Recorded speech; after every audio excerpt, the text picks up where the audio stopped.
What's going on, guys? Frank Dingleberry here. I've always found something fascinating about older PC hardware. Whether it's a CPU or a GPU, there's just always something so special about a component that's 8 years old by now or something that's completely outdated. And it's always interesting to see how much performance you can squeeze out of something that's so old and irrelevant by today's standards. So today we're going to be looking at the NVIDIA Geforce Gtx 260. This is a GPU that came out in 2008, which is 8 years ago today.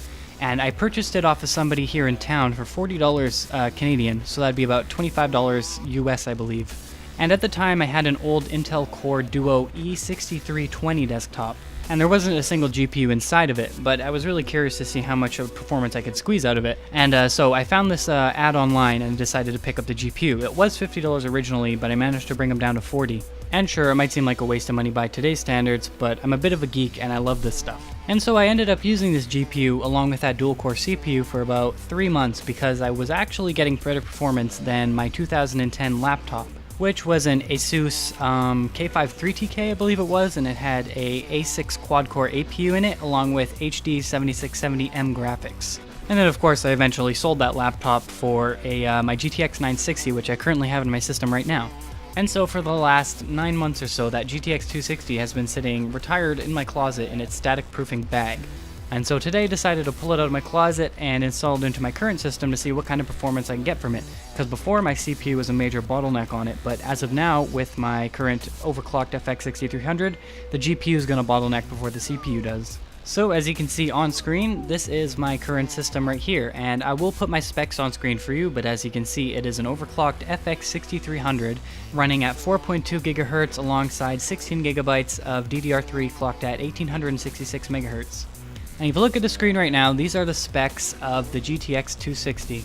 With a whopping 192 CUDA cores and 1.7 GB of DDR3 for textures, you wouldn't expect too much performance.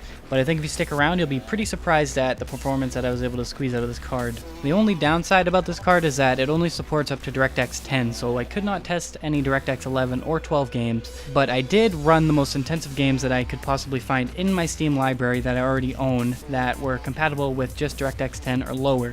So let's jump into a little montage of me uninstalling my 960 and installing the 260 into my current setup.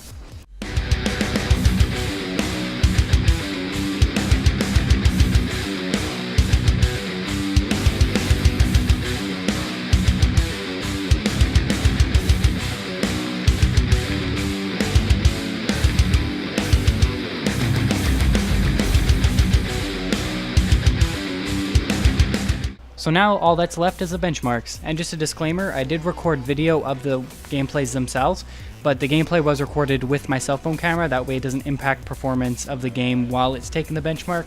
So yeah, without further ado, let's jump into the benchmarks.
So there you have it. I was actually pretty surprised when I was playing games on this. And like, if you can find this GPU for like 20 bucks somewhere in the States, or 25 bucks even, I would jump for it, because as long as you're just playing older games, it'll definitely do a good job at that.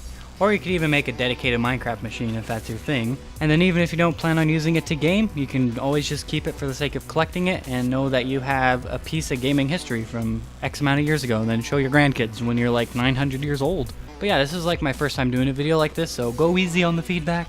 But leave a like if you enjoyed the content, and leave a comment down below if you have any suggestions for what you want to see in the future, and subscribe if you want to see more PC related content. So until next time, peace trout, YouTube.